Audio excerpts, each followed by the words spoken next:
2 महिन्यापूर्वी मी केला होता माझा हेअर कट, पण मला ह्या वेळेस असं परत वाटलं 2 महिन्यानंतर की आता परत काहीतरी नवीन लुक करावं.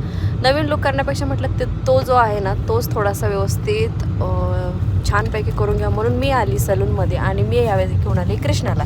कारण कृष्णाला बघायचं होतं की मी कुठे हेअर कट करते आणि त्याला त्याच्यामध्ये फारच इंटरेस्ट होता, म्हणून मग मी त्यालाही घेऊन आली.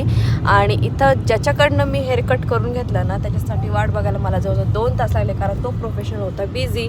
मग त्याच्यानंतर त्याने माझं हेअर कट करायला घेतला आणि खूप छान सेटिंग करत होता. आणि याच्या आधी जी एक क्लायंट होती ना तो बघून कृष्णा मला म्हणत होता की आत्या तुझा पण तसाच करणार ना.